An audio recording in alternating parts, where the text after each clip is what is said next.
So a very good morning everyone. I am Dr. Neetu Garg, at present working as Assistant Professor in National Institute of Technology Calicut, which is in Kerala and south of India. So today I will be going to teach the course that is on numerical methods for partial differential equations. So if you people have any doubts, you can write down your questions in the chat box. I will be taking your doubts also. So first let's start doing this course. So first we will start with what is partial differential equations. So partial differential equations. Partial differential equations are the equations which contain functions and its partial derivatives with respect to two or more than two variables. For example, if we are given a function u which is of variable x1, x2 and xn. So any equation which is of this form, which contain all these independent variables and their partial derivatives. First I am taking first order partial derivatives. It can also contain here second order partial derivatives.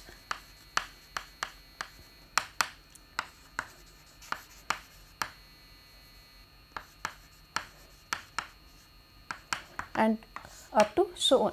So any equation which contain independent variable, a function and its all the partial derivatives. So this kind of equation is called partial differential equations.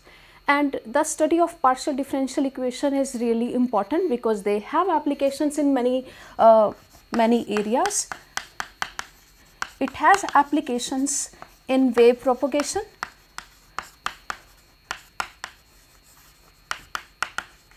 it has applications in vibration problems,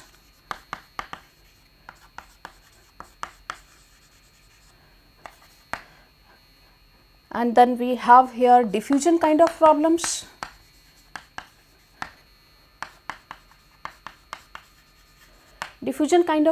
that deal with the diffusion of some chemicals in the air or water. So and there are many other applications of partial differential equations. So we are going to study different PDEs and their applications where they are applied. So most of the real life problems can be modeled into second order partial differential equation of the type. So particularly we are going to study the second order partial differential equations and how they look like. So second order partial differential equation, second order PDEs look like, suppose I write down here A del to u by del x2 plus B del to u by del x del y plus C del to u by del y2 plus d, that is equal to 0. Suppose I am taking this equation here, this is second order derivative with respect to x, second order derivative one time with respect to x, y and double derivative with respect to y, and here a, b, c, d are all functions or maybe functions of x, y, which are our independent variables, and that can be a function of u and that can be function of our partial derivatives, that is first order partial derivatives. So this kind of equation we can represent most of the real life problems in this second order PDEs where a, b, c, d are the functions of these variables. Now because there are many real life problems, so how to find out particular problems? So we have an idea of classification of PDEs. So all these second order kind of PDEs can be classified into particularly three kind of PDEs. What are those three kind of PDEs? So for that we will be doing here the classification of PDEs, partial differential equations.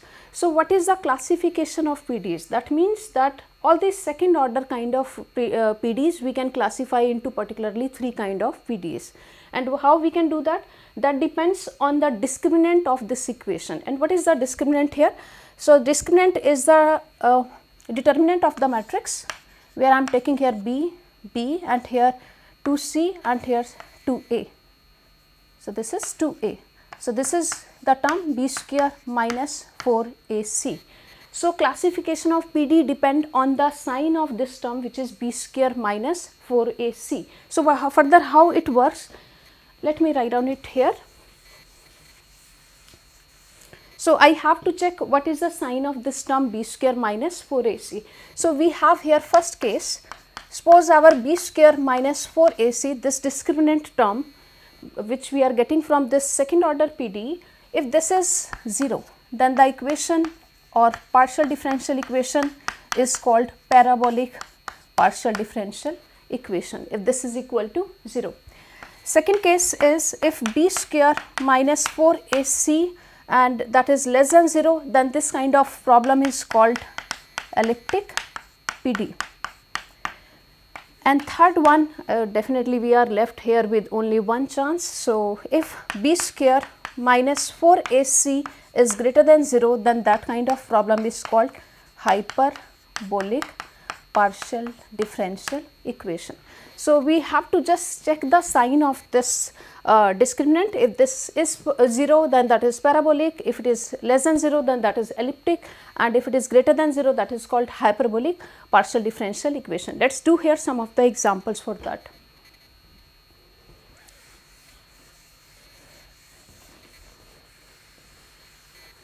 Let us take here some particular equations and check whether they are they come under which classification of the problem. So, let us talk about here a simple heat equation. So, heat equation, we can write down heat equation in this form, where del U by del T, that is equal to some constant, or let us take that constant to be 1, and here this kind of equation is our heat equation or diffusion problem. So, here you see that here the coefficient of we do not have any derivative, double derivative with respect to t. So, what will be our discriminant here? B square minus 4AC, that will be here 0, because the coefficient of second order derivative with respect to t is 0. So, this is 0. It means this kind of problem, which is our heat equation, that can be classified as parabolic partial differential equation. So, if you are given any second order PDE, so how to check the classification? You have to check the coefficients, you find out the discriminant B square minus 4AC, further check the sign of that. Let us take here another example. So, next let us check here the wave equation. So, one of the simplest form is we are given double derivative with respect to t, and that is equal to double derivative with respect to x. Let us check here the value of B square minus 4AC. You have to see here that your B term is not here, B is 0 here, A is 1 here, and B is minus 1. So, when you will check here the sign of B square minus 4AC, you should calculate what we are getting here. So, when we check here this coefficient, we are getting here it as 4, because this will come here. So, your C is minus 1 and A is 1. So, that is 4, which is positive. So, this kind of problem indicate hyperbolic PDEs. So, this is our second example. Now, let us take here another example.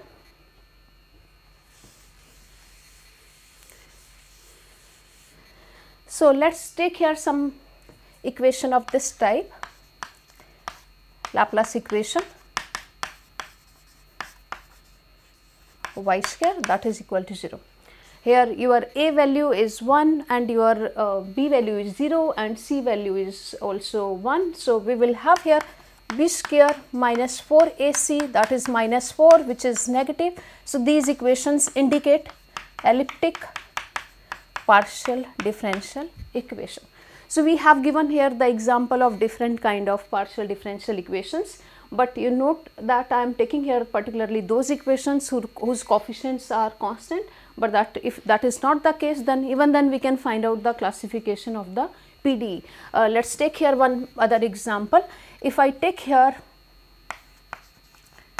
second order derivative with respect to x, and let us take here 4, its coefficient is x, and here okay, let us take here minus second order derivative, one with respect to x, other with respect to y, and here let us take here 4, and so double derivative with respect to y, and let us take here that is equal to 0. Let me add here 4 also for simplification.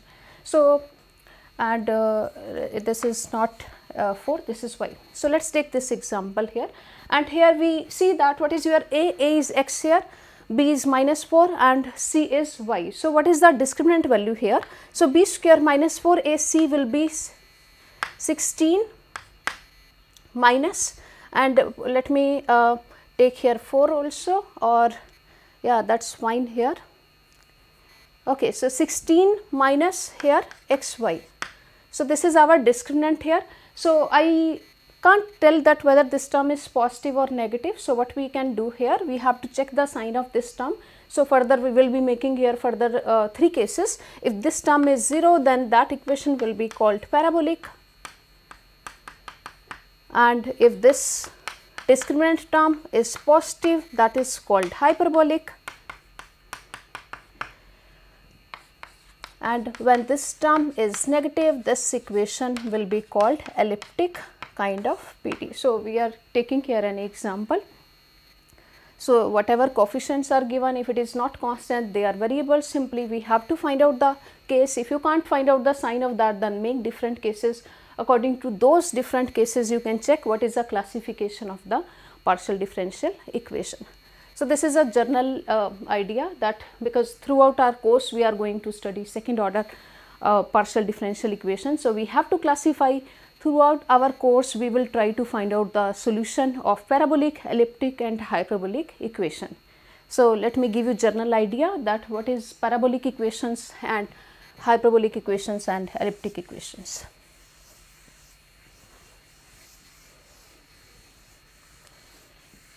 Okay, so let us start with this particular problem.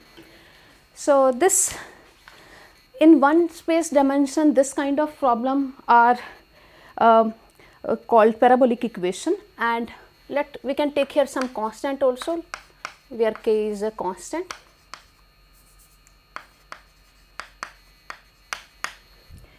So, this is in one dimensional space, because x is the variable here and t is the time here. So, this kind of problem indicate the conduction of heat in the direction of x. So, we are further going to find out the solution of this kind of problem. So, this represent heat conduction problem, where variable u indicate the temperature in the at the point x and at the time level t. So, these kind of problems also indicate the diffusion of some chemical or diffusion of the heat. So, that is why sometimes we call that as diffusion equations.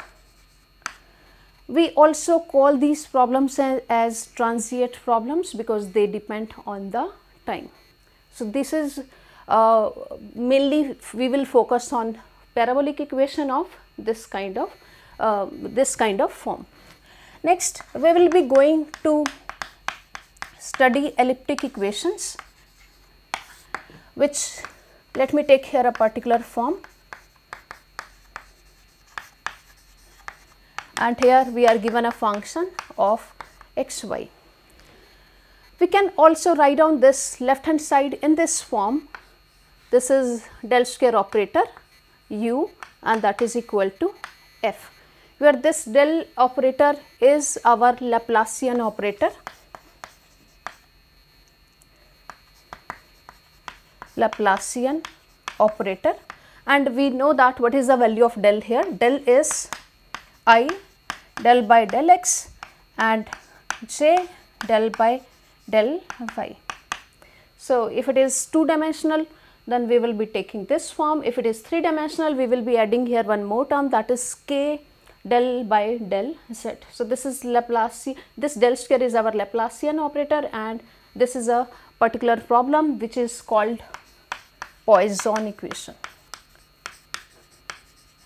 You see that here your time variable is not visible here. So, these problems are independent of time. We they are based on a particular domain in xy plane. We take some domain and we try to solve on that values. Most of the times we are given values on the boundary of the domain, and further we solve that for other points of the domain. So, this is Poisson equation if your right hand side function is given, and if your right hand side function is 0, then this equation is called Laplace equation. Laplace equation. We are also going to solve Laplace equation. So, this is first kind of equation, this is second kind of equation, and let me write down here third kind of equation. That equation has that simple form of that kind of equation. I will write down here del t square, that is equal to del 2u by del x 2. So, here time is variable is appearing and x variable is appearing. What does these problems indicate? These kind of problems indicate the vibration, the value of this point when we are vibrating a string and that is stressed, and u indicate the position of that point at x axis and after the time t. So, this is our vibration problem which indicate the vibration of the string. So, these are the mainly three problems that we are going to study here, and let us further see what we are what we need as a main for throughout our course. We will work with the well posed problems.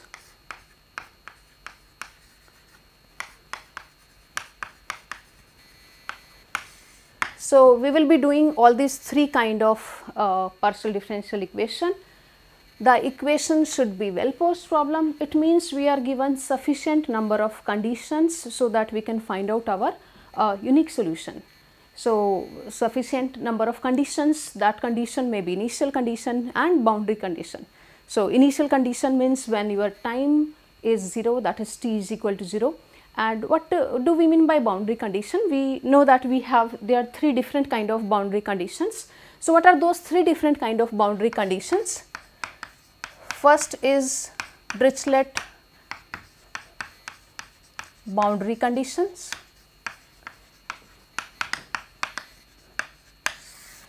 Dirichlet boundary conditions means when your function u, that is unknown function, that is prescribed on the boundary. If our domain is suppose we are in one dimensional and our domain is a to b open interval. So, your function should be defined on the boundary. U value at x is equal to a, that is given as some function u naught, and u value at b, that is given some function as u1. So, if u is prescribed on the boundary, that are our Dirichlet boundary condition. Then second kind of boundary conditions are Newman's boundary conditions. Many of you may have done that already in your some PD courses, what are different kind of boundary conditions. So, Newman boundary conditions are those conditions where value of normal derivative of u is prescribed on the boundary. So, if we find out here del u by del eta, where eta is the outward drawn normal vector, and if it is defined on the boundary, it means if this is our domain. So, if it is defined on the points a and b, so that is our Newman boundary condition. Third kind of conditions are mixed boundary conditions. So, mixed boundary condition means a mixture of u and its normal derivative is prescribed on the boundary. That may look like some constant u plus some constant u del u by del eta, that is equal to, suppose we write down here some function f naught. This is some constant value of u, some constant normal derivative of u and some function. So, these kind of conditions will look like this, where value of u del u by del eta, that this whole expression is given at the boundary. Boundary means when x is equal to a and x is equal to b. So, these expressions are given. So, mainly I will give you examples with Dirichlet boundary condition. if we have time, I would like to deal with the problems where we are taking other boundary conditions, where we are taking Newman boundary condition, or we will take mixed kind of boundary conditions. Okay, so this is all about the basics, that which PDEs we are going to study, what kind of conditions can be there. And now let us think what is our course title, that is numerical methods for PDEs. What is numerical methods for PDEs? In general, PDEs may have a difficult form that we can't find out the exact solution. So, we have to rely on the numerical methods. In general real life problems, it is not easy to find out the analytical solution. So, we have to find out the ways that how to find out the numerical solution of the PDEs. So, in this course we are going to study the method particularly based on finite difference method. I will try to give you, I will start with the basic things so that we will understand how to do finite difference method for PDEs. Okay, so let us start with the basic of the finite difference methods.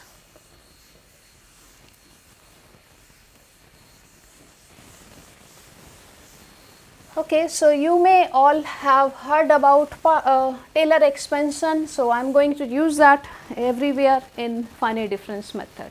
So, let us talk about Taylor's series. I hope everybody is aware of that.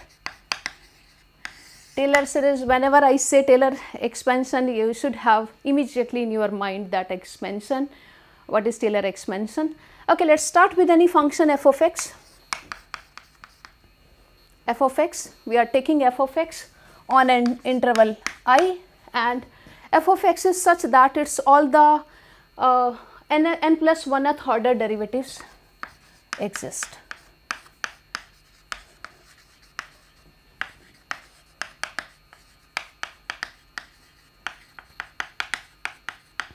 It is all the n plus 1th order derivative exist. So, what we have to do here, we have to find out here, let us take here any other point h, and we will see the expansion of the function's value at x plus h.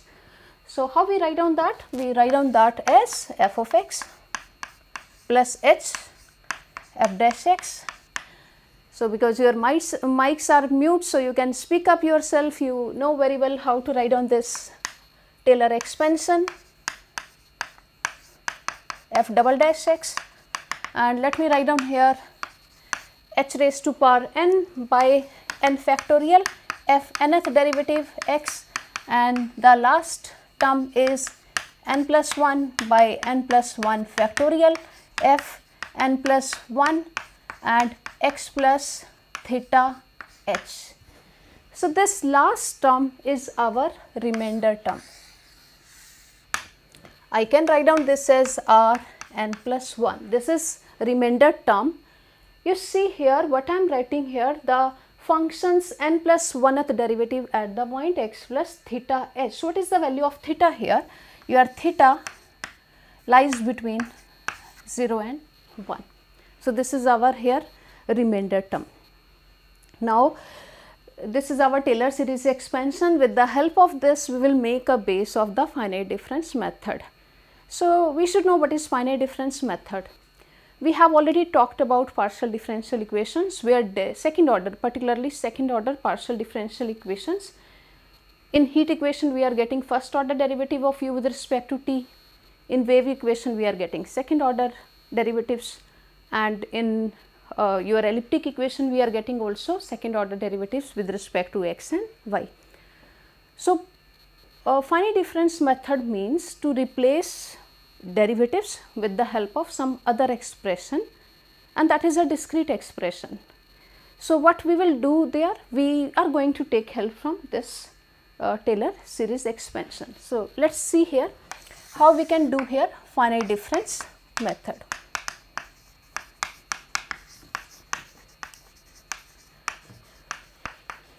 Finite difference method. So, what we will do here is, because I already told you we need here first order derivative and second order derivative. Definitely you can go to higher order derivatives also if your equation involves some higher order derivative, but we will focus on first and second order derivative.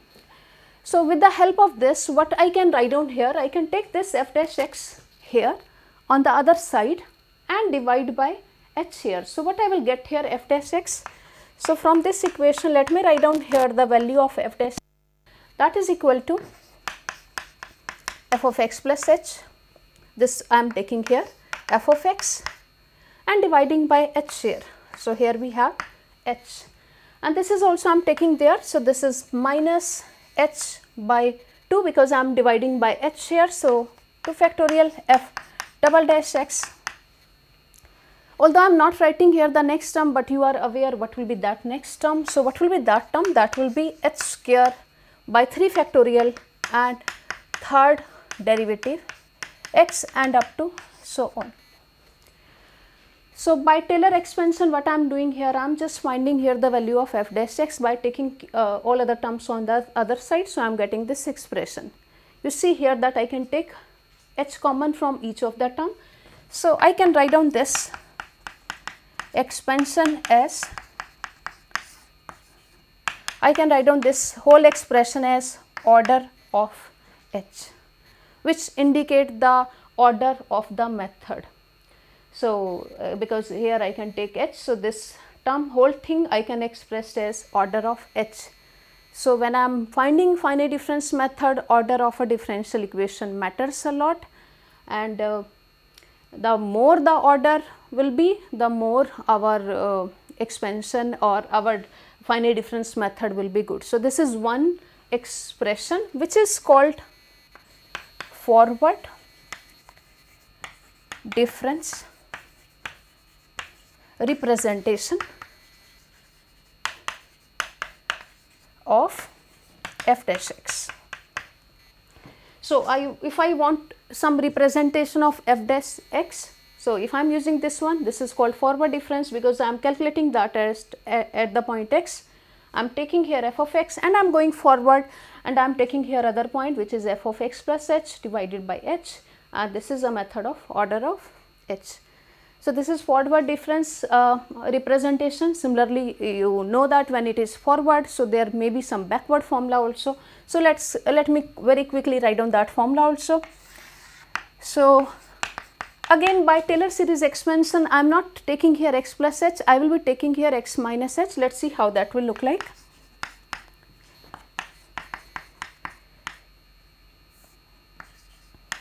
F dash x plus h square by 2 factorial f double dash x minus h cube by 3 factorial which is 6 and f triple dash x and up to so on.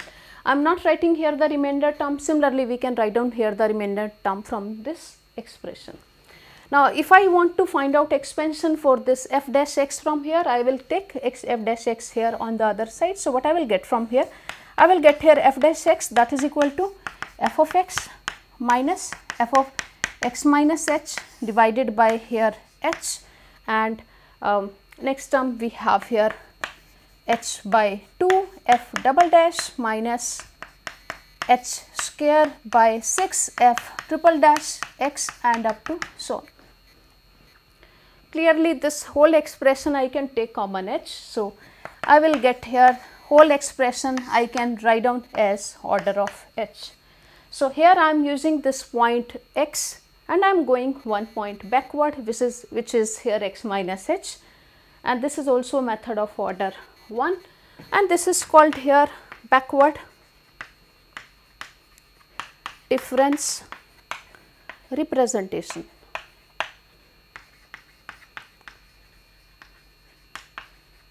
Representation of f dash x.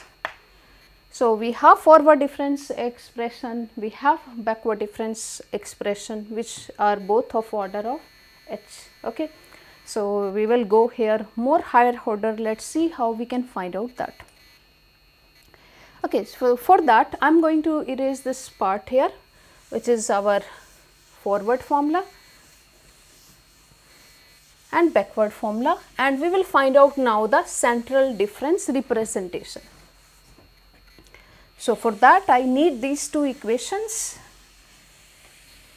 Let me take these two equations and check what can I do with these two equations. So, this I am taking expansion of f of x plus h, here I am taking expansion of f of x minus h. When I will be taking the difference of this, I am writing equation number 1 minus equation number 2. You know that f of x will be cancelled and I will get here 2 times of h f dash x. So, with the help of that I will get a formula of this form, f dash x that is equal to f of x plus h minus f of x minus h divided by 2h. Because this f of x is cancelled, I am getting this term same, so that will be 2h f dash x. So, 2h I am dividing by, and your h square term will also be cancelled, and I will get here 2 times h cube term. When I will divide by h, I will get here some terms of h square. So, by writing this expression, I am getting this formula, and this formula is called central finite difference representation for first order derivative. So, I have given you 3 formulas. One is forward difference, which is of order h, second backward difference formula, which was also of order of h, and now this is a central difference formula, which is of order h square. And only these 3 representations are not there, there are many other representation. Let us see, if we have time we will do more representations. So, let us see further what can I do here, because I need here finite difference representation for first order derivative and second order derivative. So, up to now we have done here 3 presentations for first order derivative. Let us find out something for second order derivative also. So, what I will be doing here is, if I write down this expansion as equation number 1 and this expansion as equation number 2, again we are using here finite difference method. So, with the help of these 2, I am first going to now add expansion 1 with expansion 2. So, when I will add both of the equations, you know that this h f dash x term, that will be cancelled, because here that is of negative sign, that will be cancelled, and this term will be repeated. So, what with the help of that, what I will be getting here, let me write down that term again. So, I will get here expansion for f double dash x, and what is that term? That is f of x plus h minus 2fx plus f of x minus h by here h square, and I will take here, I will have here terms of h square. So, simply if you know the Taylor expansion, by using that expansion in a different ways, you can find out here your finite difference representation for different order derivatives, first order derivative or second order derivatives. So, this is our second order representation for second order derivative, and actually that is called central difference representation for f double dash x. So, we for first order derivative we have done forward difference expansion and backward difference representation as well as central difference representation.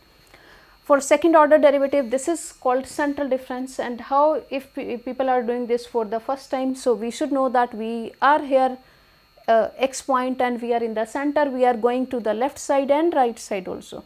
If we are given here a point here x and x minus h, I am going here, and x plus h I am going here. So, x point is in the center, I am using both of the points in forward direction and backward direction. So, this is our central difference formula. Similarly, I can write down here forward formula and backward formula for second order derivative. Let me check here how I can write down that. So, f double dash x, we have here f of x minus 2 f of x minus h and f of x minus 2h by h square, and this is order of h. So you should guess that what should I call this. I am using here f double dash x, utilizing here value of f at x, x minus h, x minus 2h. So if I am using this expansion, I am getting here backward difference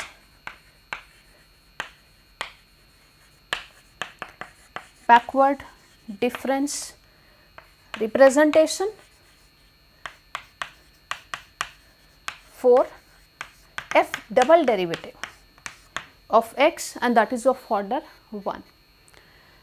Similarly, I am not writing that expansion, you understand, I hope, that how we are writing here backward. Similarly, you can write on here the forward expansion. In forward expansion, clearly you will have the points x, x plus h and x plus 2h. So these are different representation. If you need, I can write down here some other representation. These are not only the 3, 4 first derivative, 3, 4 second order derivative. We have multiple presentation.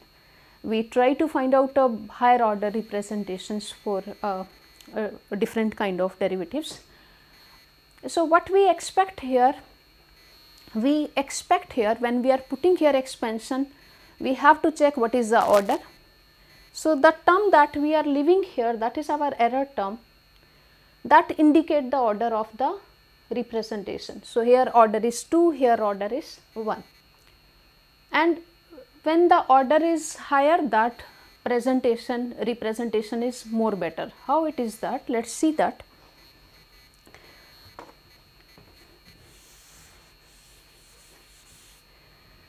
So if let us think about this one.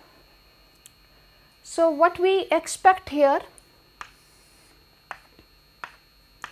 suppose this is the step size h, this is our domain, and we are taking here 3 points, and by numerical methods I am not going to find out the solution on the whole domain. I will find out the solution only at the grids. In the next I will be writing that in detail also, what are grid points.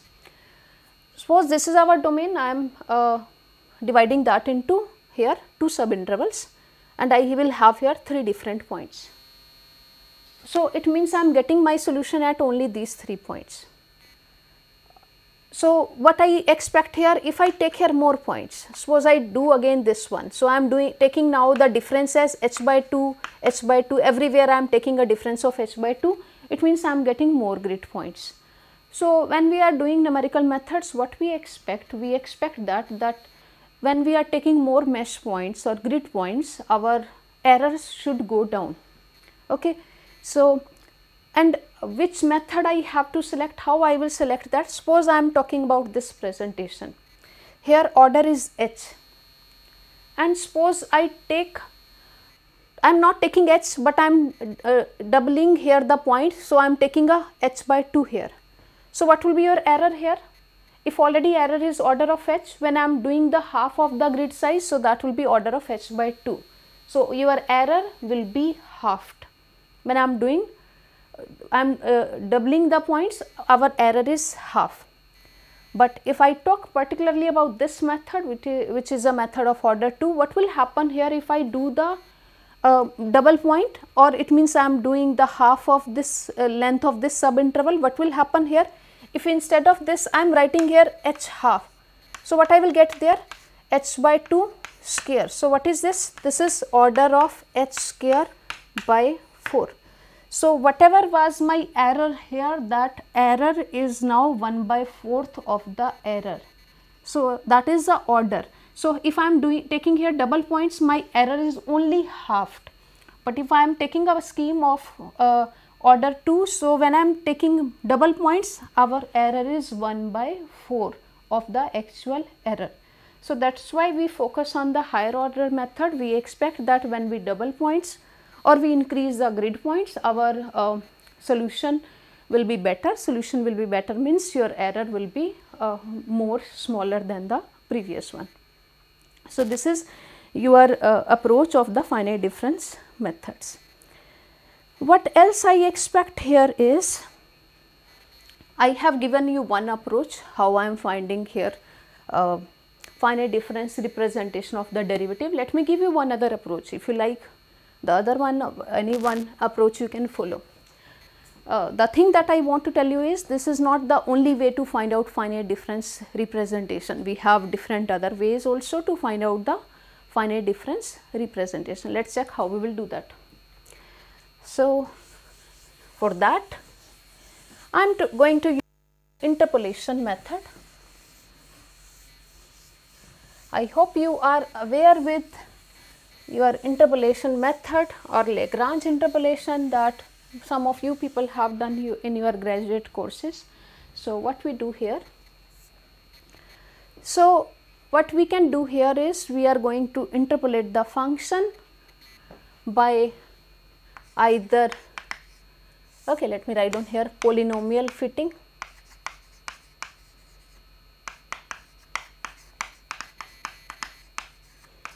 by polynomial fitting of let us take degree 1.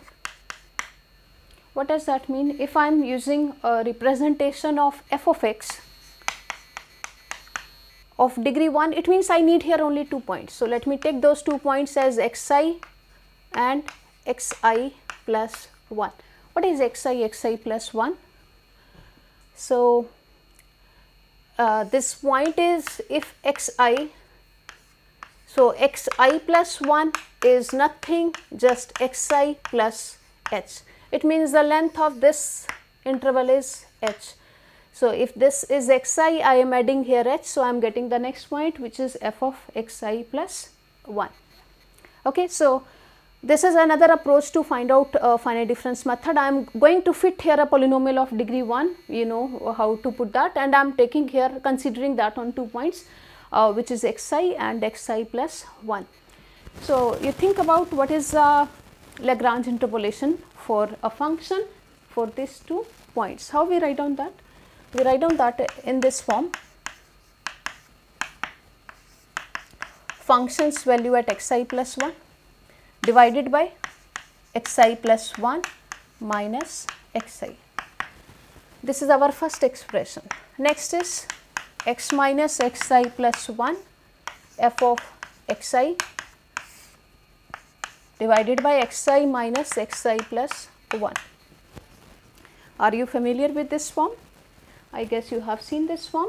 If I am going to interpolate this function with the help of these 2 points, it means I am fitting a linear polynomial which looks like this one, which is our Lagrange interpolation.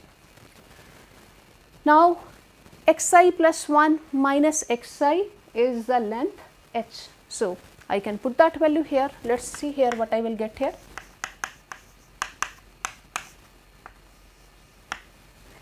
You can sometimes write down h or delta x, both are equivalent, any expression you can use here. So, x minus xi by h and function's value at xi plus 1. Here xi plus 1 minus xi is h, so this is minus h.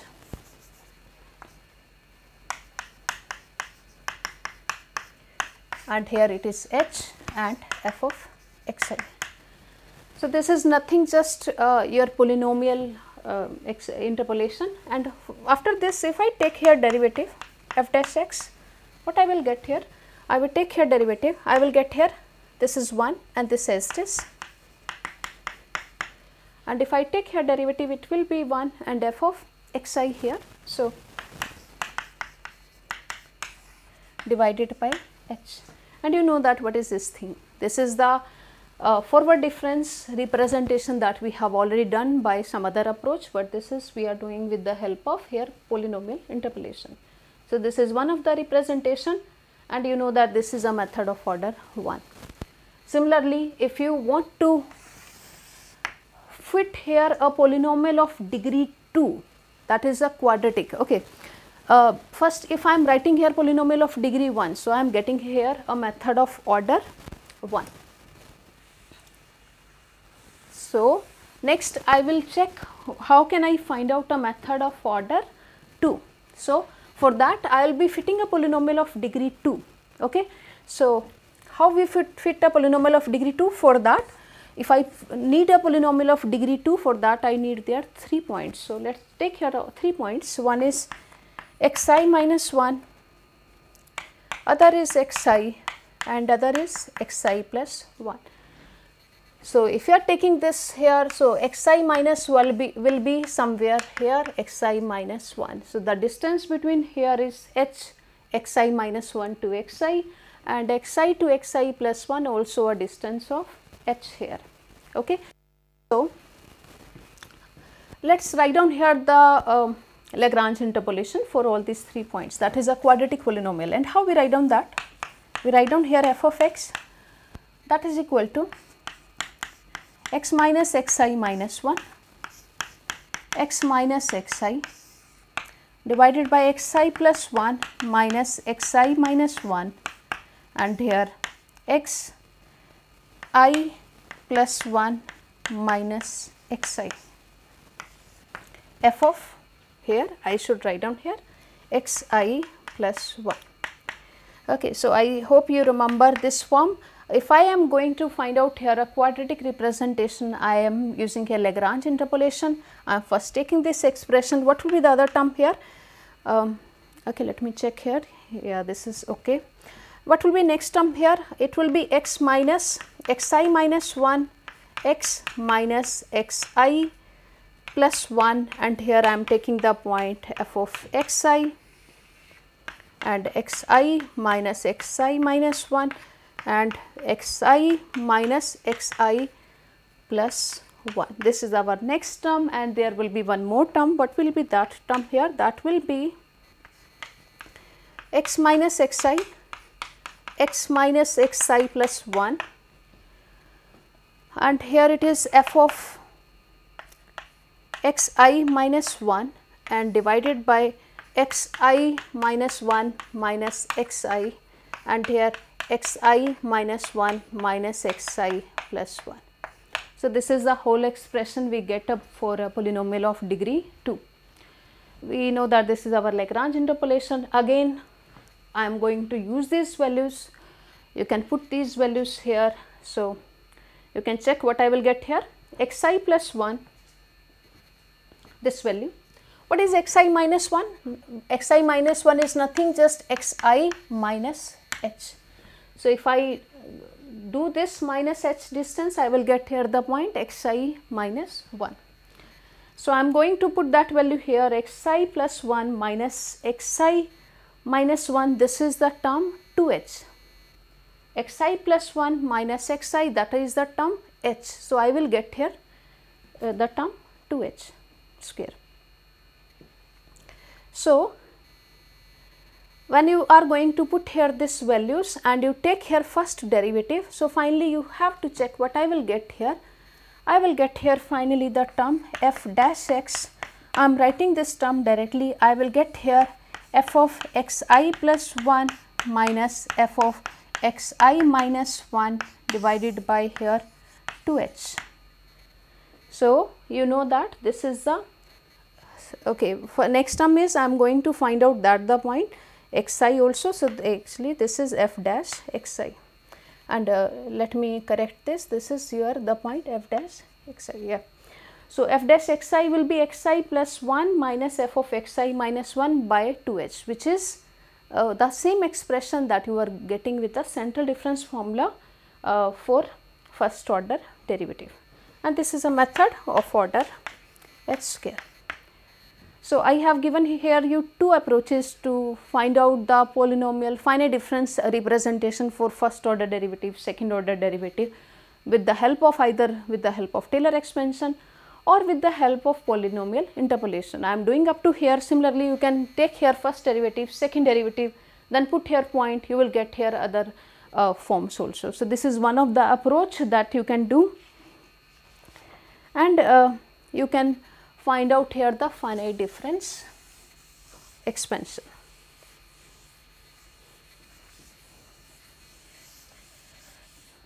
So, if you have any questions, you can write down in the chat box.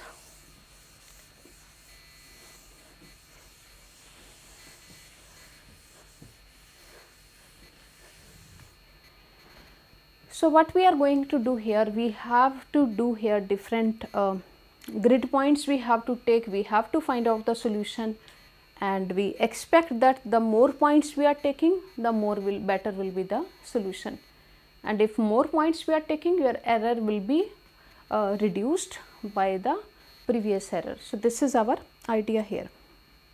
Now, let us start here solving heat equation. Heat equation, or you can say parabolic equation. So, we will start with one dimensional parabolic equation. Consider one dimensional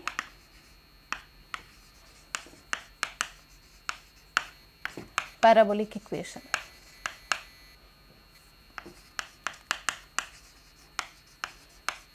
Of the form.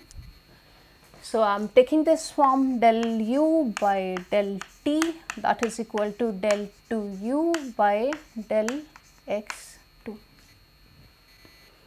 So, here I am taking first order derivative with respect to time, and here I am taking double derivative with respect to space. So, when I am taking this, we have two independent variable, one is x and other is t. So, let us take here the domain of x, that let us take here that your x lies between 0 to L. Now, we already discussed that we will start with the well posed problem. Well posed problem means we have sufficient number of conditions so that we can find out here our unique solution. So, let me write down here the initial condition.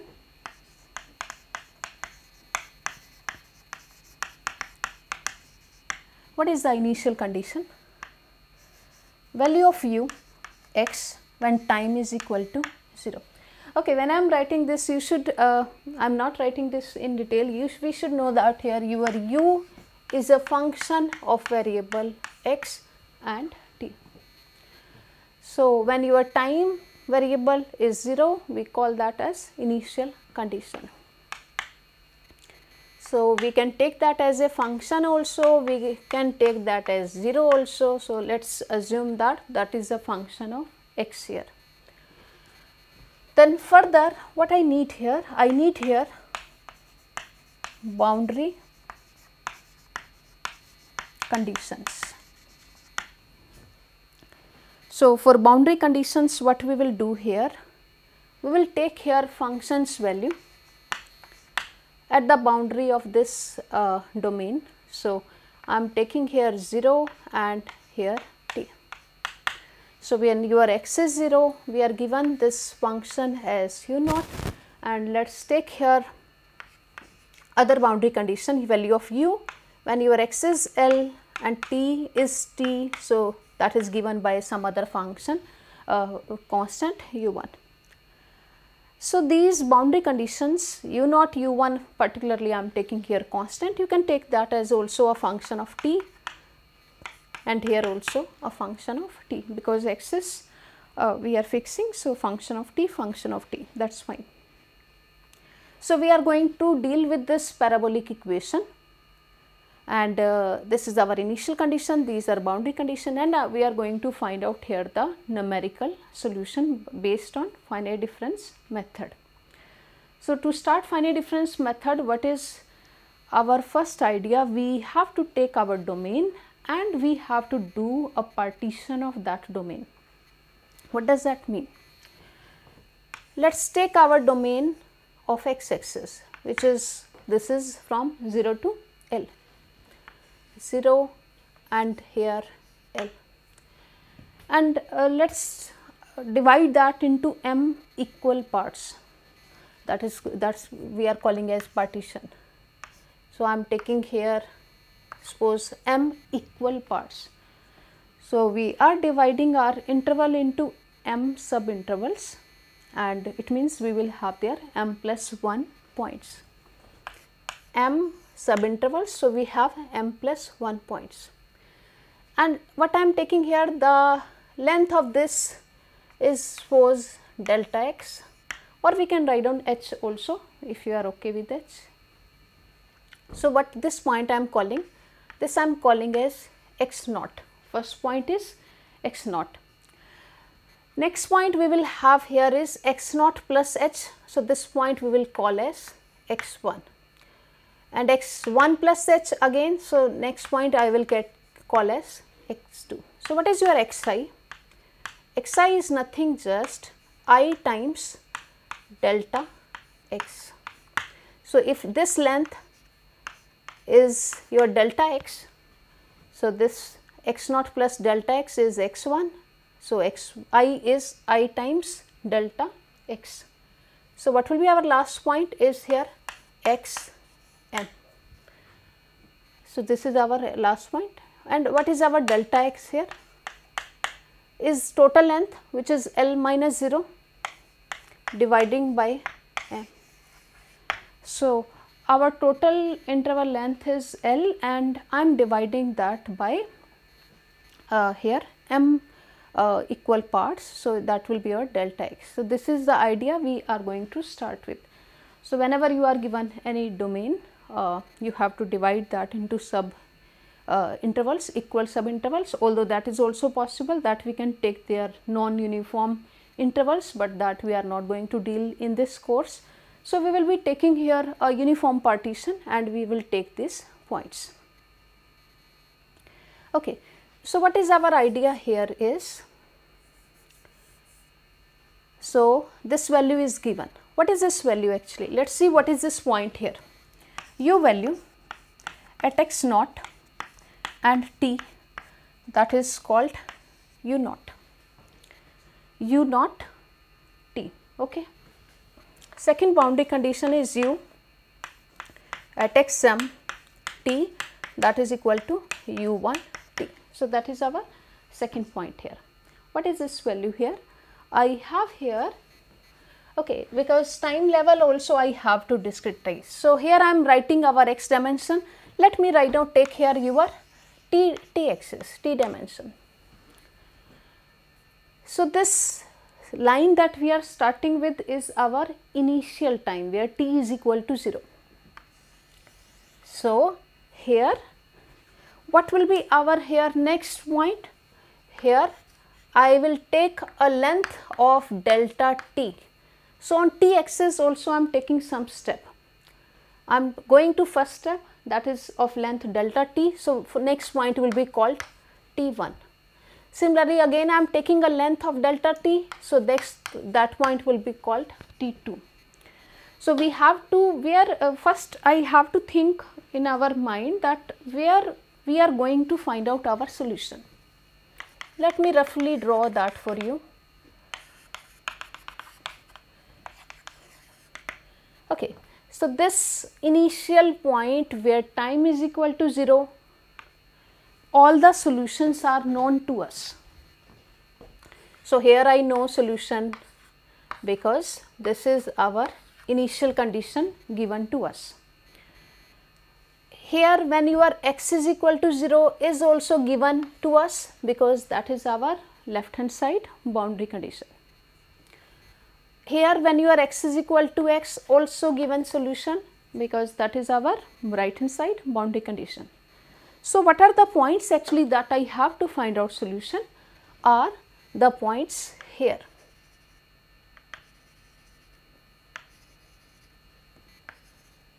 So, these are the points where I do not know the solution and this boundary thing I already know. So, I have to focus on these points and how I am going to find out the solution. Again think about this, that what are these points? This is x1, this is t1. So, this function value will be u value at x1 t1. This is function's value at u x2 t2, and here similarly I will go up to here last point. What is this last point? X m minus 1. So, this point will be u x m minus 1 t1. So, similarly I will go up to next time level, whatever time level is asked we have to go and we have to find out the solution. Okay. So, let us start with this parabolic equation. In between, if you have any doubts, you can ask me.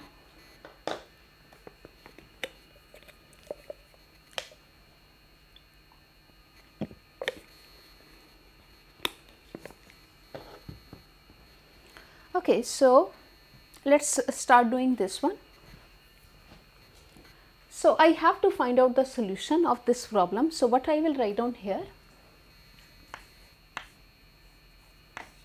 del u by del t. Let's consider this problem at the point xt, or let me write down here xi and tj.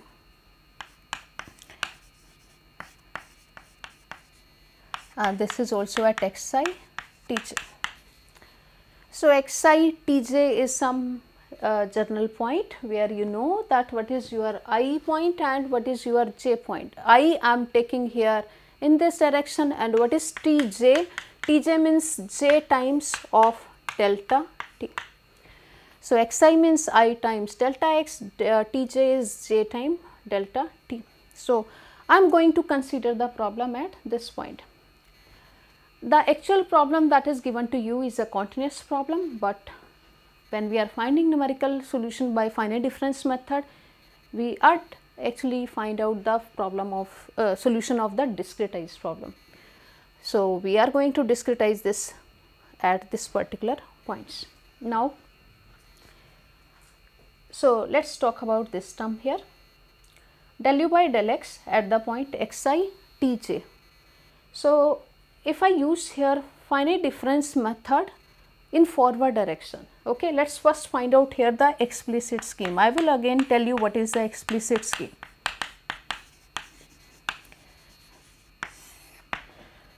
So we have already done, let me write down that formula for you here. We have done here that f dash xi. What was f dash xi? That we did earlier. That was by forward difference formula was xi plus 1 minus f of xi by h, which I am taking here delta x, and that was a method of order of h. So this was the formula that we have already done. Now here also we are given a first order derivative in time direction, del u by del t. So how I am going to write down here? Can you guess what should I write down here? Xi, because it is a derivative in time direction, I am not going to change here do anything in the x direction. What I will write down here, t j plus 1 minus u xi tj and divided by here delta t. And on the other side we are finding double order derivative at x. So what should I write down here? Let me write down that formula also here. What was our f dash double dash at xi? When we find out here the finite difference representation central difference formula. So what was that?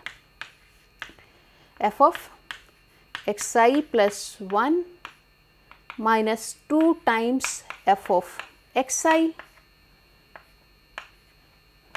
Okay, so plus f of xi minus 1. Okay, I am sorry for, yeah, this is correct, right. So this is h square, or we were writing here delta x square, and this was a method of delta x square, and this is also delta x. So if I am using here forward formula, so we have this representation for central difference formula, we have this representation. Now because we are dealing with the PDE, so we have to understand that whether first order derivative is given in which direction, second order derivative is given in which direction. So what here we are given, so right hand side is given second order derivative in x direction. So what I will do here, let's check here carefully what I will do. I am not going to do anything with the x t point because derivative is with respect to x. So what I will write down here is xi plus 1 tj as it is, just like here I am writing this formula, minus 2 times u at xi tj and plus u of xi minus 1 tj divided by delta x square. Is this okay with everyone? This is derivative with respect to t, so I am doing change only in the t variable. I am doing here the forward formula. This is derivative in x direction, so I am doing here change only in the x variable and keeping the t variable as it is. And further, because this is not just the formula, we have some error also. So, what is that error? When I am using here first order or forward difference representation for first order derivative, we have some error also. What was that error? That was of order h, and what I am taking here h, that is delta t. So, here order of delta t, which is in time direction, plus when I am replacing this second order derivative by this central difference formula, what I will get here? Order of delta x square.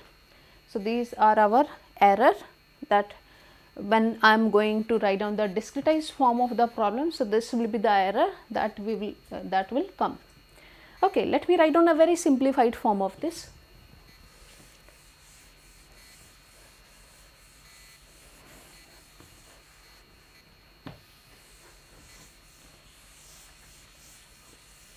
Because this is looking little complicated, so let me simplify this for you.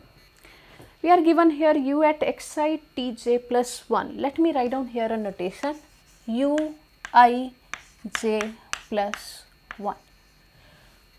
This term, okay, let me write down here u I j means value of u at xi and tj. So, I am using this notation u at xi tj is ui j. So, u at xi tj plus 1 is ui j plus 1, that looks I think more simplified. Next is minus ui j by delta t, and that is equal to right hand side term. We can write down ui plus 1 j minus 2 ui j plus ui minus 1 j divided by delta x square, and I am removing here the error terms here. I am just neglecting those error terms. So, we have this simplified form. Directly also you can write down this form by taking forward difference and central difference here. Let us simplify this more, and what I will get here? I can write down from here ui j plus 1. I am keeping ui j plus 1 here in the left side, all other terms I am taking on the other side. So, what I will get here? Ui j plus delta t by delta x square, and here ui plus 1 j minus 2 ui j plus ui minus 1 j. We have this expression. I am keeping the j plus 1 term here in the left side, jth term on the right hand side. Now, this expression is coming here, which is delta x by delta t by delta x square. Let me write down that as a notation or simplified term for that. Let me write down this as r. So, I am using here r, which is delta t by delta x square. If I am keeping this as r, what I will get here? R ui minus 1 j. Ui j, I have two terms. I am going to combine those two terms here, ui j, which is 1 minus 2 r ui j plus r ui plus 1 j, and left hand side is ui j plus 1. So, this is the final thing which we call numerical scheme. And okay, let me check here. Can you guess what is the value of I here? I xi, I am talking about xi. When your I is 0, I already know the value given by boundary condition. When I is equal to m, that is also given by boundary condition. So, what should I write down here? Your I varies from 1 to m minus 1, okay, and your j, what should I write down here? J, If j is 0, that is initial condition which is already we are aware about. So, I will start here j greater than equal to 0. When I put here j is 0, it means time level 0, and here j is 0 means time level 1. So, all the ui's value at j plus 1th time level is, we can determine that with the help of previous value at the jth level. So, your ui value at the j plus 1th level is completely determined from the value of u with the help of the previous time level. So, that is why this scheme is called explicit numerical scheme.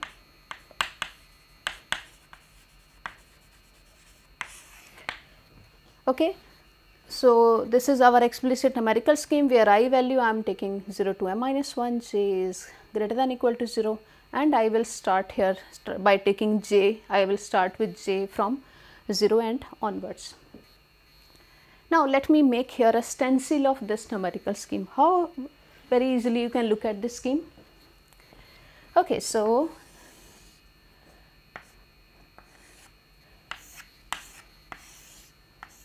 okay, let us take here the point I minus 1. This is I and this is I plus 1. Let us take this line as j, jth time level, and this time as j plus 1th time level. So, whatever we already got, how I can represent that in the form of a stencil? Okay, so this is I. So, uij plus 1, where this value will occur? This uij plus 1 will occur here at this point. So, value of ui at j plus 1, this value, and ui minus 1 j will be this value, ui minus 1 j point.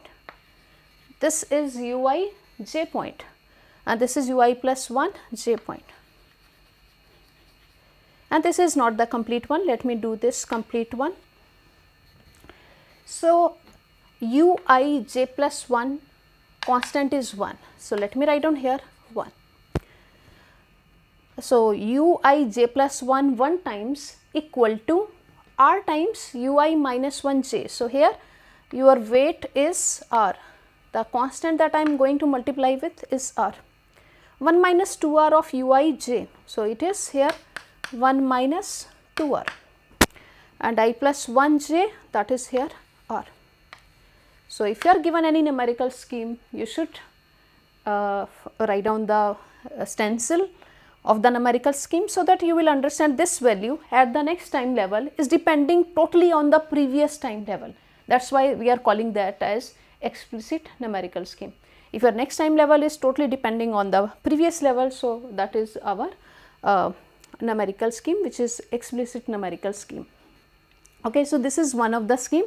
In the short form, sometimes we just to quickly understand that, sometimes we call that as FTCS. When I teach, normally I write down this thing, FTCS, forward in time, central in space. Immediately I know that I have to apply forward formula in time and central formula in space. So, this is one of the scheme that we can do. Okay, so let us do here some other schemes. So, I have done here one explicit scheme. Let us check whether we can find out other numerical schemes also.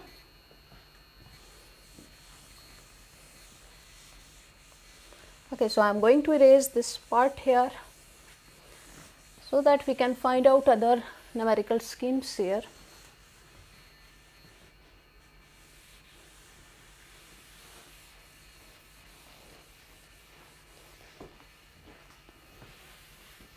Okay, so now let us find out here one more scheme, one implicit scheme, or I will actually do here two implicit schemes. Let us find out here one implicit scheme. So, what we are going to do here first, let me write down here the short form, so that immediately you understand what I am going to do here. I am writing here BTCS. So, I am going to use here backward formula in time and central formula in space. So, let us see how we will do that.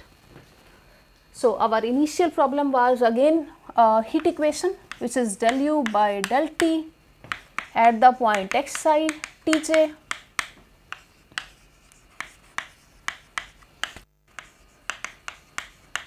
So, again I am going to consider the problem at these points, where these points are given by this expression.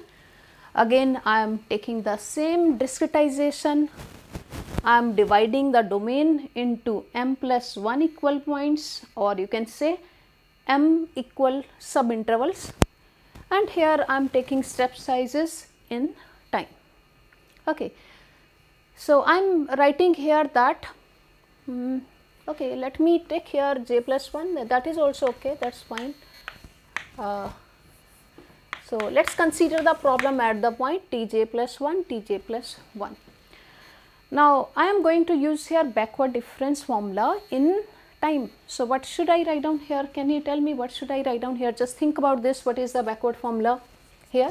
That is u at xi Tj plus 1. I have to go in the backward direction. So, that will be minus ui Tj divided by delta T. So, this is our backward difference formula, that is of order 1, or I can say order of delta T.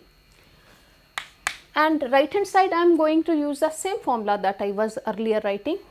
So, what was that formula? That is central difference formula, that is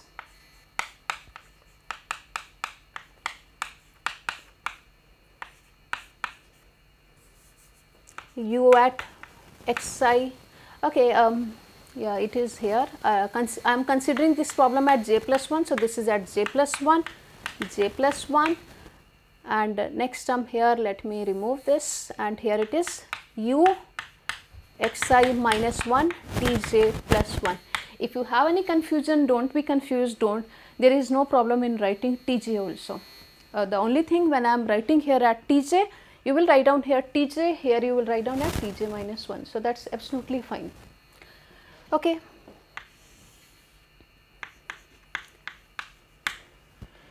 So, when I am using this expansion, this is a formula of order of T. You can write down that thing here, and this is a formula of order delta x square. Let us write down a simplified form again.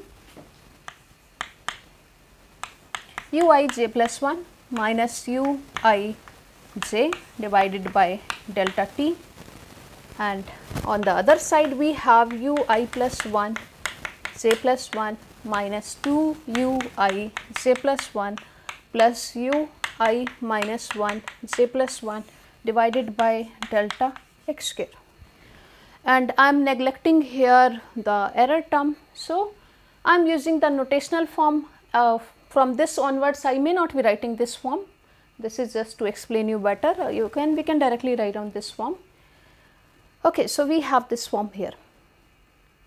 Again I will take this delta T on the other side, and I will denote R by delta T by delta x square. So, we are going to denote by this one. So, when I simplify that, what I will get from here? Okay, let us see what I will get from here. This form I will get here uij plus 1, that is equal to uij plus r times ui plus 1 j plus 1 minus 2 ui j plus 1 plus ui minus 1 j plus 1. We have this thing here. Okay. When we write down the final scheme, we keep the next time level in the left hand side, that is looks more better, and other time levels in the other side. So, j plus 1 time level, let me take everything on the left side. So, what I will get here from this is minus r ui minus 1 j plus 1 plus 1 plus 2r. This is 1 2r. I am taking this on the other side. This is 1 time here, 2r from there. So, ui j plus 1 and minus r ui minus 1 j plus 1 that is equal to uij. So, we have this term here.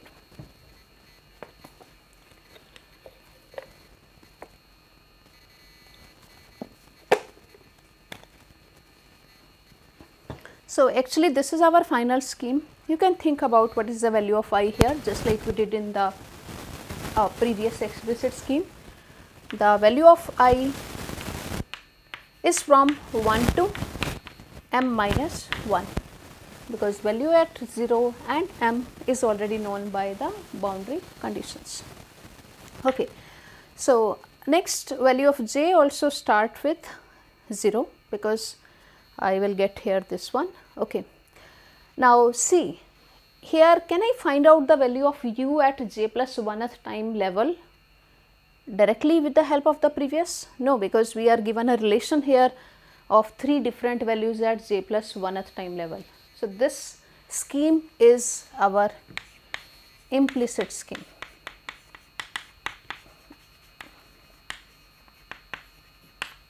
So, this is our implicit numerical scheme, because I can't find out the value of a u at next time level directly with the help of the previous time level. Let us make the stencil for this. How the stencil of this problem will look like?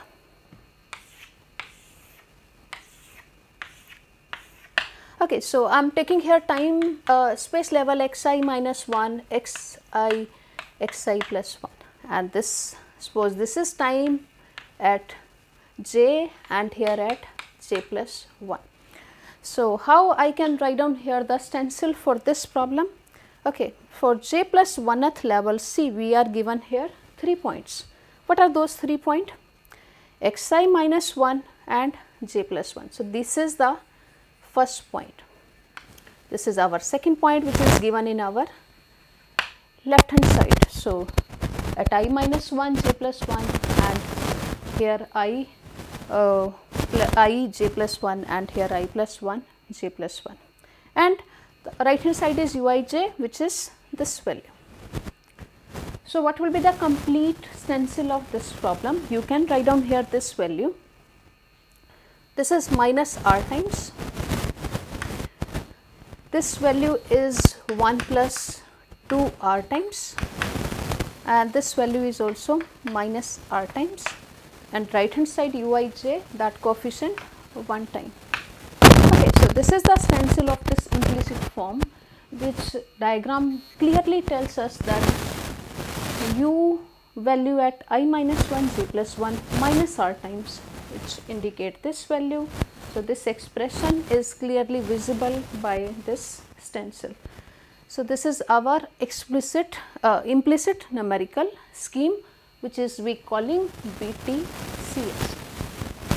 Okay, so, this is one of the numerical scheme. Okay, so, next further, let us do one example so that it is clear to you, then I may be doing some other example also. Okay, so let us do here one example of the problem that we have done. Okay, so let us check this example. I hope this is visible to you all.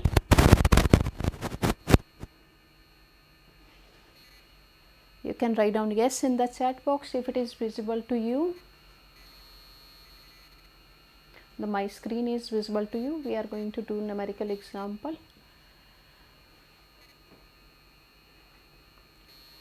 Okay, so I hope you are able to see that. So, we are considering this heat equation. Okay, so we consider this heat equation where we are taking this del u by del t and equal to double derivative. We are taking our initial condition where value of u x0 is x by 2.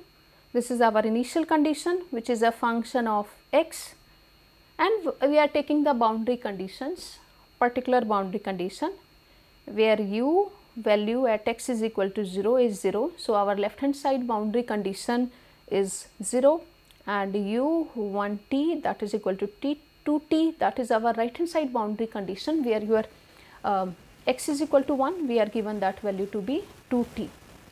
And we will first solve this by explicit scheme, that is already done, which theoretically I have told you how to do that.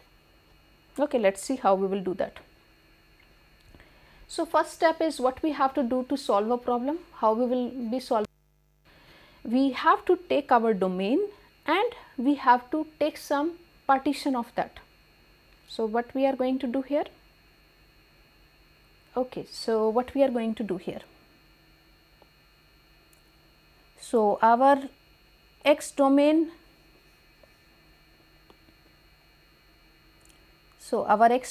is here 0 to 1, 0 to 1, and h means the step size in space. What I am taking here 0.2. So, how many parts will be there at a gap of 0.2? So, what will be that? This will be 0.2, next will be 0.4, next will be 0.6, next will be 0.8, and last will be 8. Last will be 1. Okay. So, these are the points on the x axis. Okay, so this is 0.8. Yeah.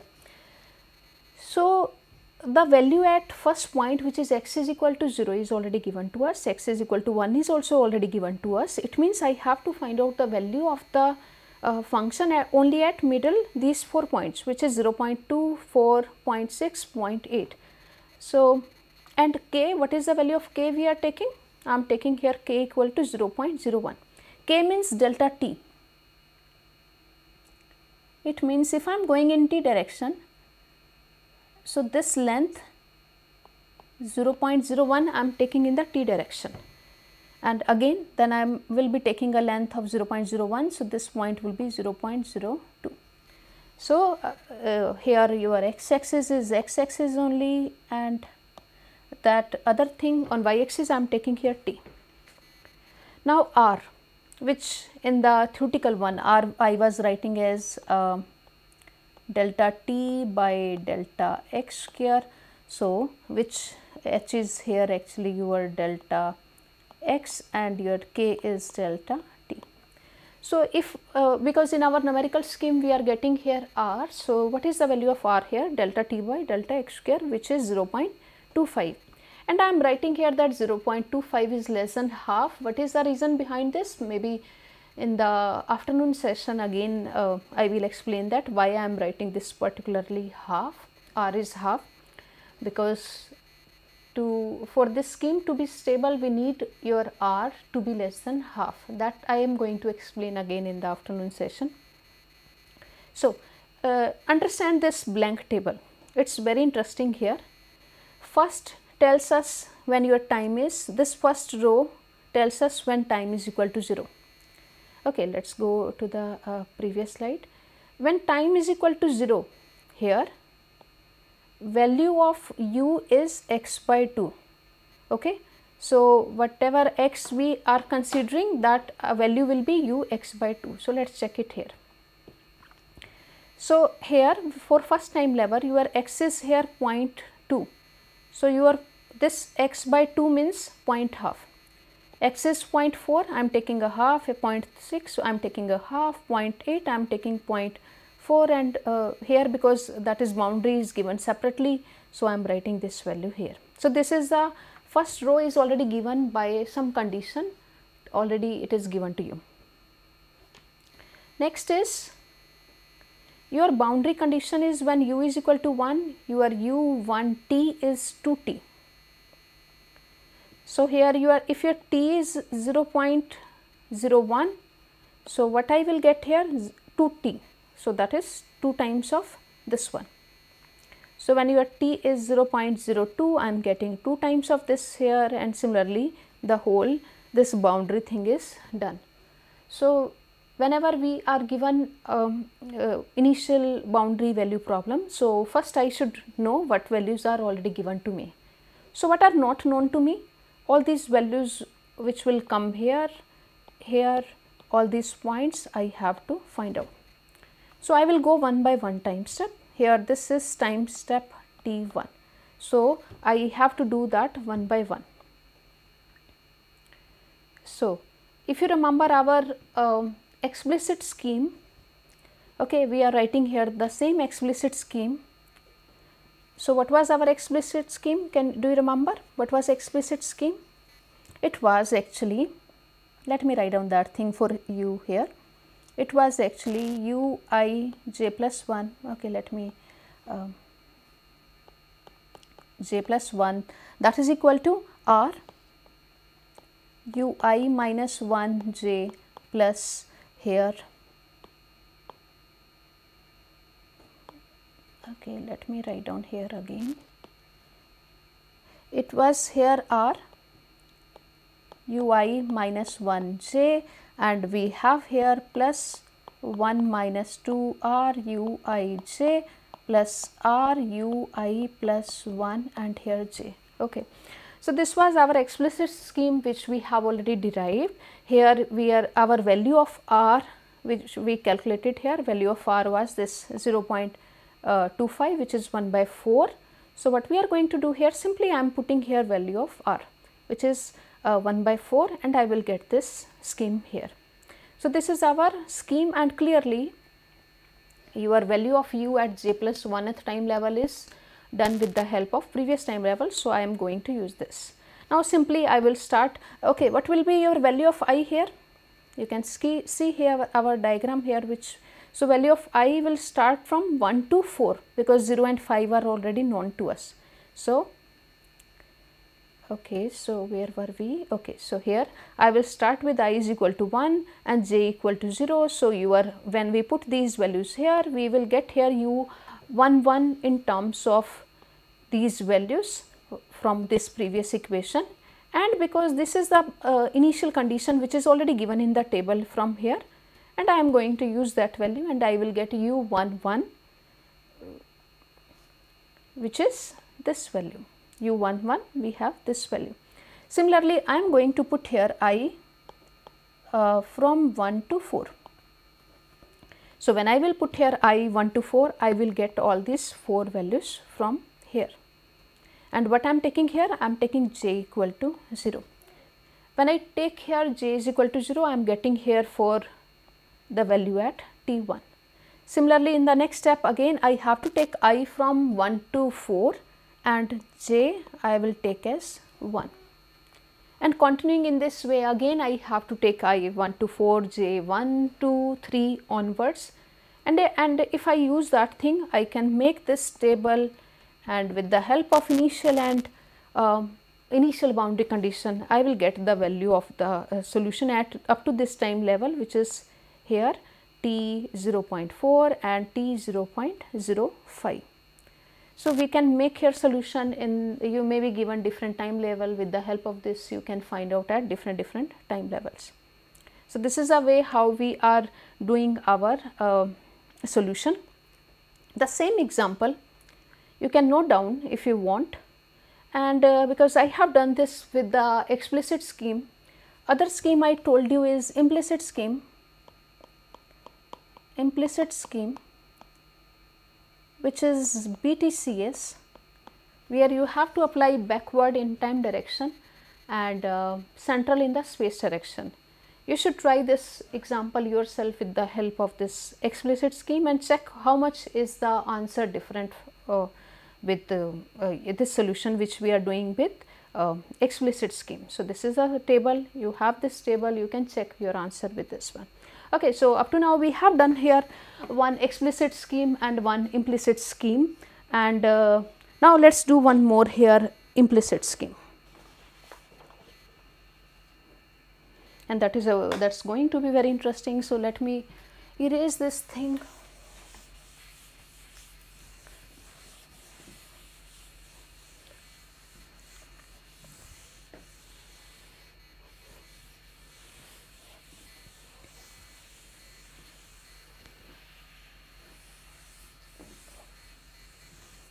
Okay, next is very interesting numerical scheme, that is crank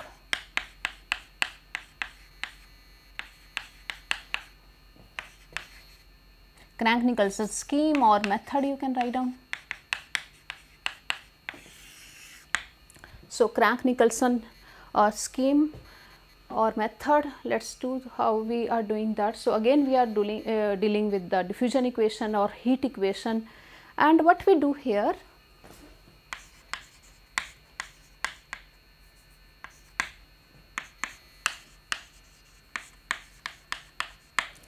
so what we do here up to now when we are doing two numerical schemes, what we were doing, we are doing here the value at T naught is already given to us, and we were finding here the value of T1, then we were finding here the value at T2 and up to so on. So, what is the idea here? I am going to discretize the problem in the mid of these 2 points.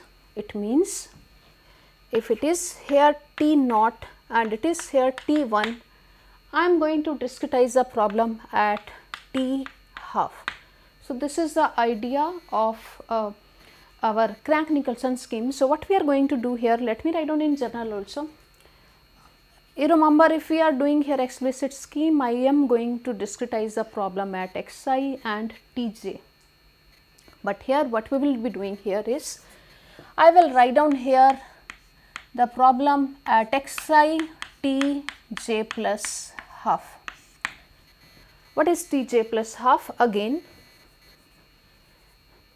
if it is tj, it is tj plus 1. So, I am taking the midpoint, which is tj plus half. So, in Crank-Nicolson scheme, we consider the problem in the half midway of tj and tj plus 1. So, I am taking here tj plus half, and here also I am taking tj plus half. Okay.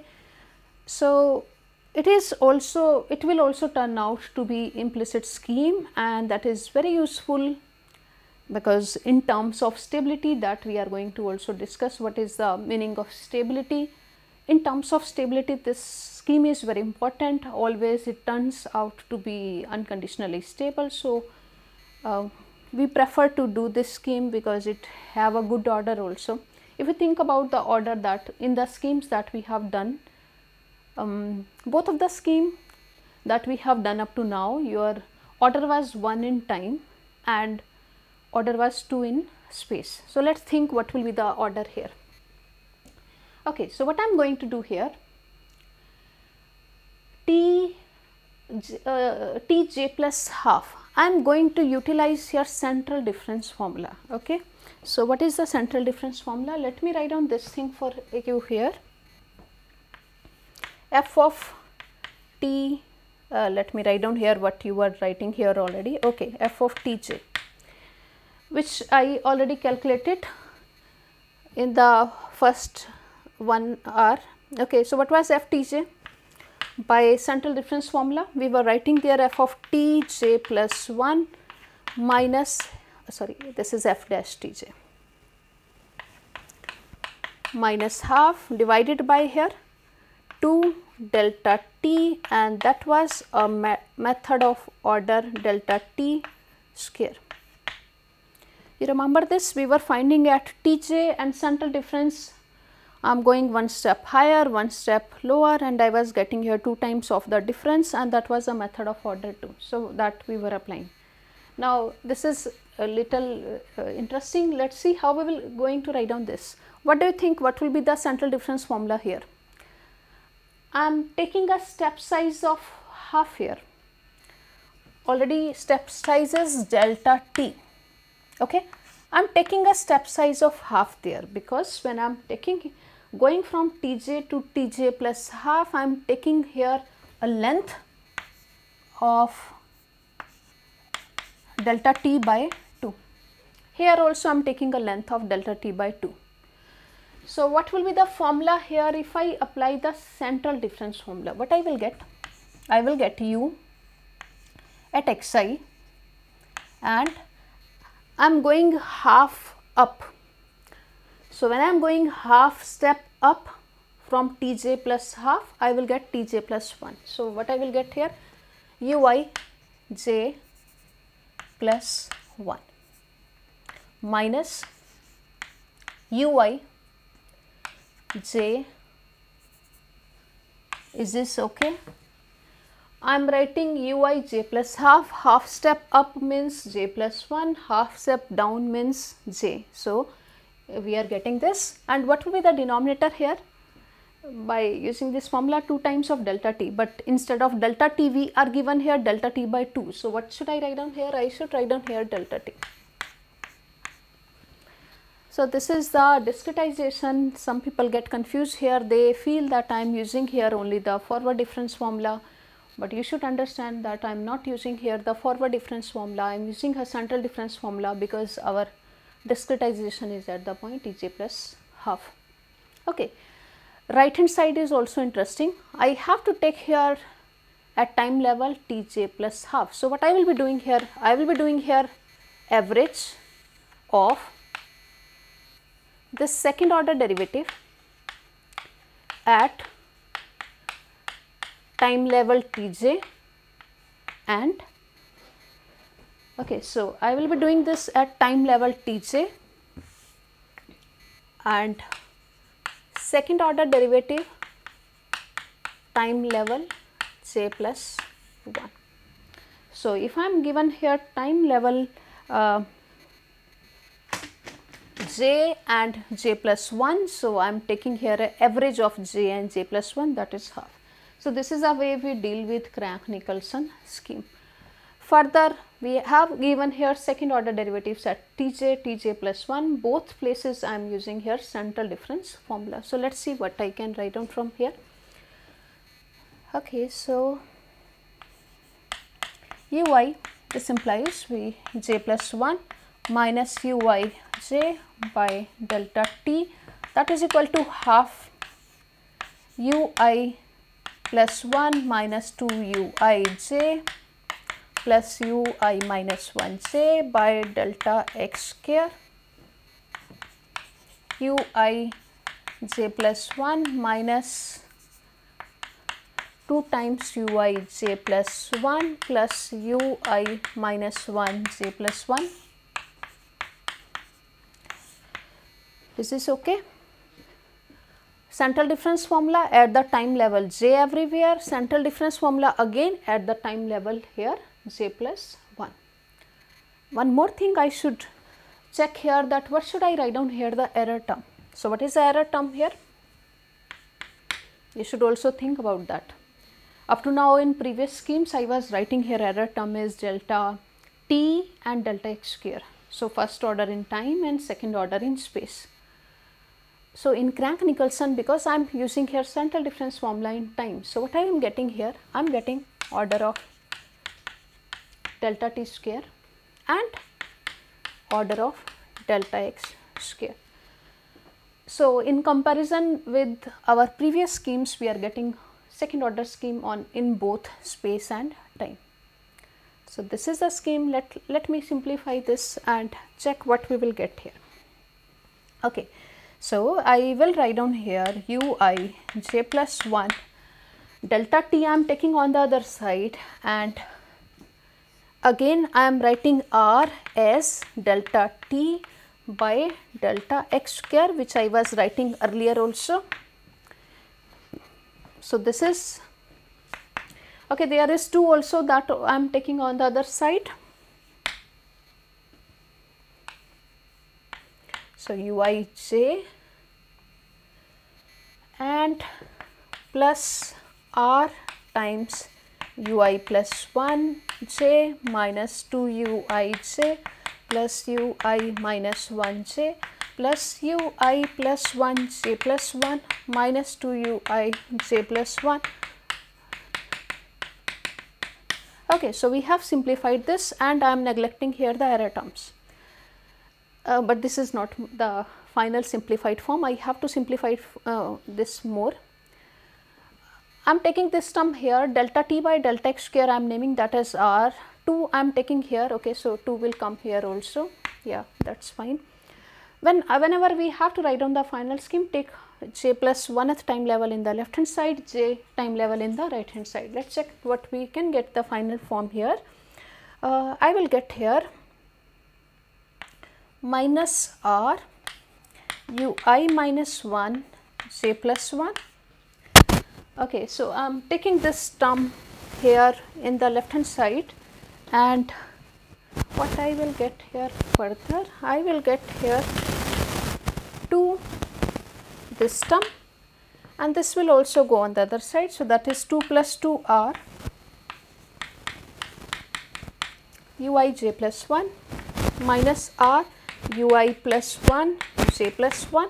This is complete our left hand side when we take all the j plus 1 in the left hand side. And what is our right hand side term? Right hand side term is, we have here r ui minus 1 j, this term, this one, and plus 2 minus 2 r ui j plus r ui plus 1 j. So, we have this final term here. Again, you can write down here the value of ijk, ij. What is the value of I here? I is from 1 to m minus 1, and we get final this scheme. You should look at the scheme and you have to think that whether what kind of scheme is this. Clearly, we can't clearly find out the value of u at j plus 1th with the help of previous. So, we are given a implicit form. So, whenever we are doing Crank-Nicholson method, that is implicit method, where we get implicit scheme here. Okay.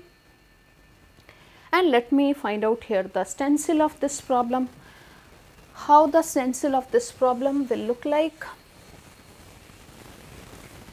In the other half of this in the afternoon class, I may need all the schemes again.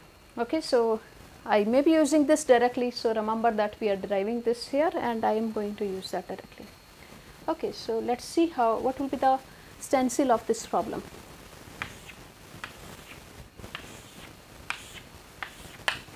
Okay, so this is our point I minus 1, this is I plus 1.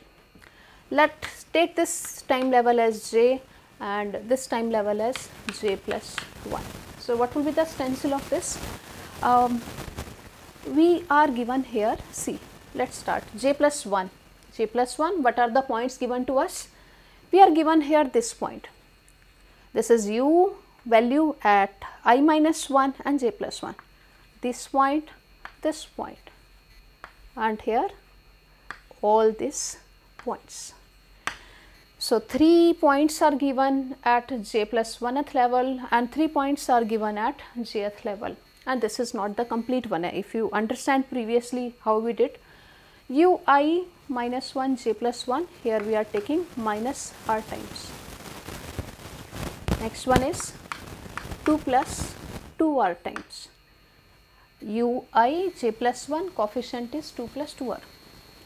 Here minus r, here it is r, here it is 2 minus 2 r, and here it is r. So, 3 time level or 3 points are given at j plus 1 time level, 3 point level are given at j plus 1. So, this is the stencil of the scheme. So, even if nothing is given to you, you are given the stencil, you can look at that, you can write down the scheme, what is our numerical scheme, and further we can solve that and we can find out our solution. Okay, so this is our numerical scheme finally here. Okay, next thing is, let us simplify one question with the help of this one. Okay, so let us do here one example.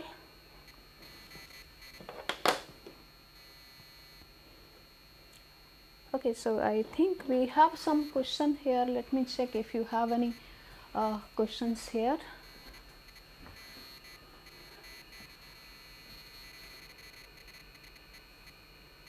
Okay, so we have a question. What about the partial derivative with respect to time on the left hand side? We were supposed to evaluate it at the tj plus half. Yeah, you are absolutely correct. We are supposed to take that. Okay, so there is a question. You are asking me that we are supposed to discretize that at Tj plus half. Yes, you are correct. We are discretizing this at the time level Tj plus half. So, I am using here central difference formula. So, what we are doing here,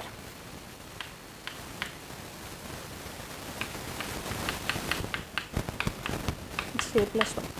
So, if Tj plus half is here, this is Tj and this is Tj plus 1. So, what is the step size here? That is delta t by 2. Actual length is between Tj and Tj plus 1, which is delta t. So, I am doing half of that, that is delta t by 2, delta t by 2. So, I am applying here the central difference formula. So, central difference formula means I am here and I am using a previous value which is at that point Tj and next value which is at the point Tj plus 1.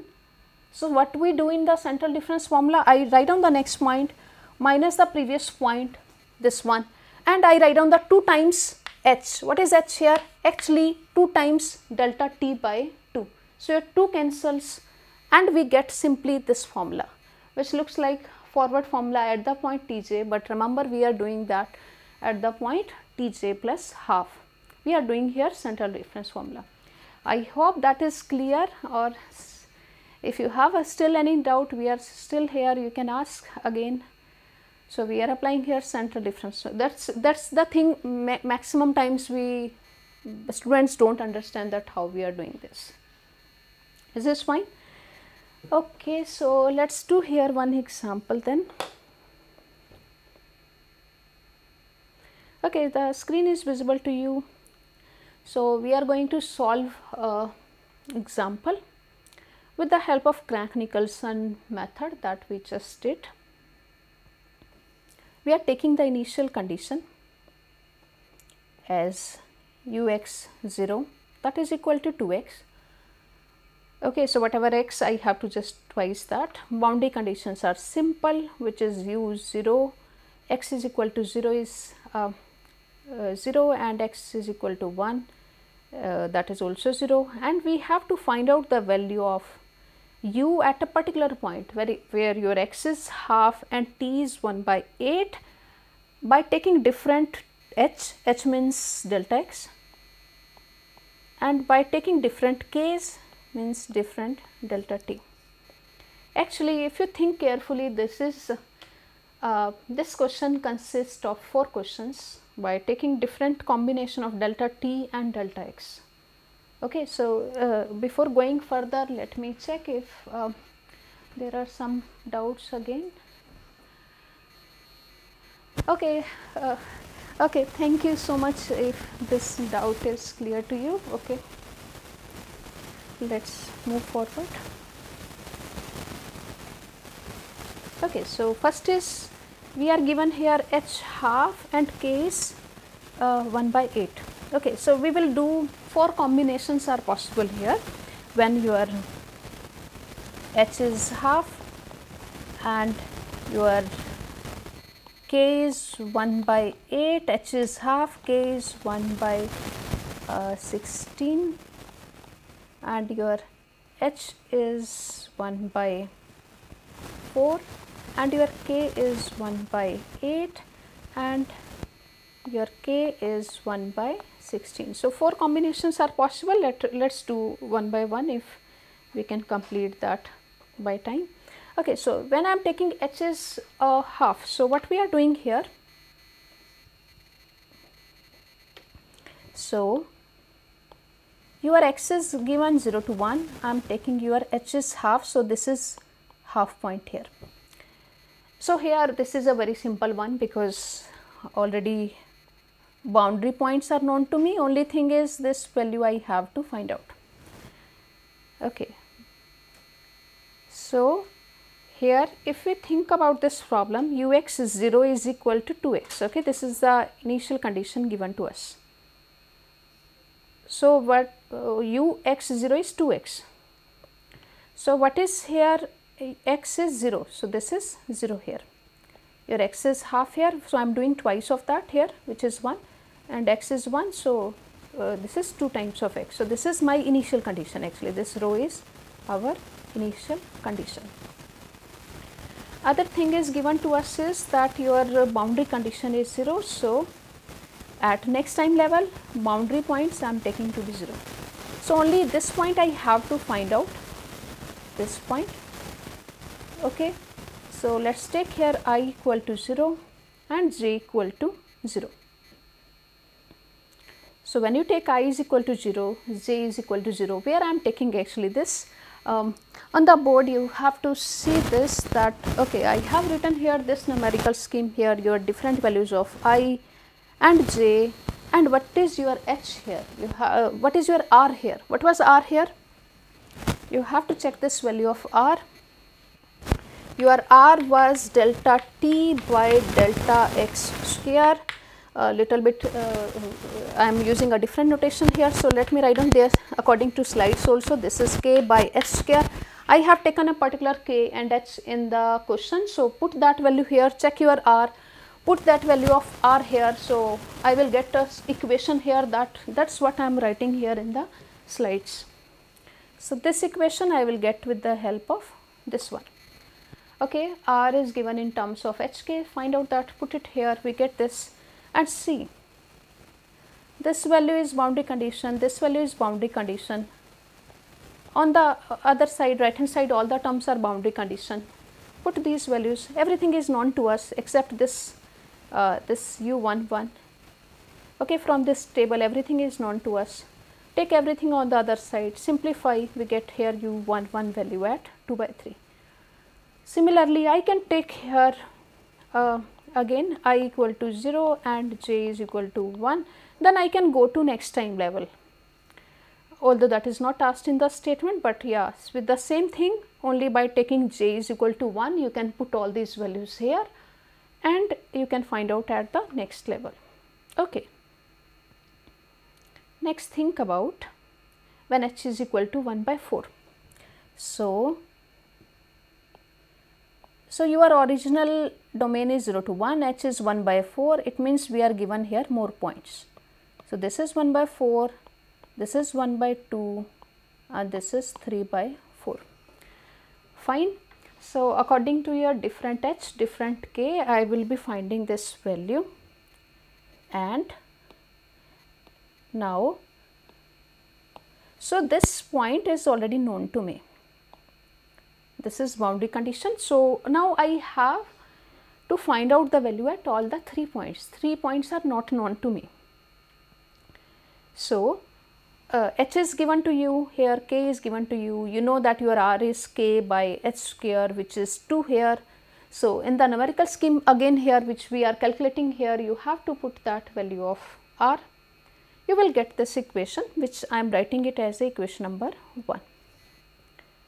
And further you have to put here, okay, as I told you, here I is equal to 1, here I is equal to 1, 2 and 3. So,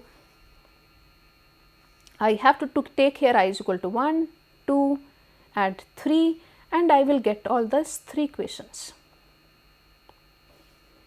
Okay, I will get all these 3 equations. Further, we have to remember that how many terms are given to us and what we have to find out. This is boundary condition, we know that. This is also boundary condition, we know the value of this. Right hand side, everything is given to us, because second is time. When time is 0, already initial condition is given to us. Put these values here. We have a system of 3 equations, and when we will put these 3 equations, I will get, what are the unknown values here? I have unknown values here is u11, u21 and u31. Okay, there is a little difference between the notations that I did here. If you have any confusion, please ask me. So, what I am writing here u11 is actually u11 which we have done in theoretically. So, all these 3 equations, 3 values are unknown to me. I will put solve these equations and I will find out the value of this values, and this is nothing, just u11, this is u1, this is I am sorry, this is, yeah. So, this is u11, this is u21 and this is u31. So, I get the value of this one, and similarly we can find out at the other time level. So, the other two parts are also done like that. When I am taking other points, it means what is happening in other things. Only thing is I am taking here k is equal to 1 by 16. So, if I am taking k is equal to 1 by 16, what I am doing here? I will start with t equal to 0 when delta t is 1 by 16. So, first I will find out the value at 1 by 16. Okay. And again I am doing the value again. So, we can find out that at the next time level. Okay, just a minute.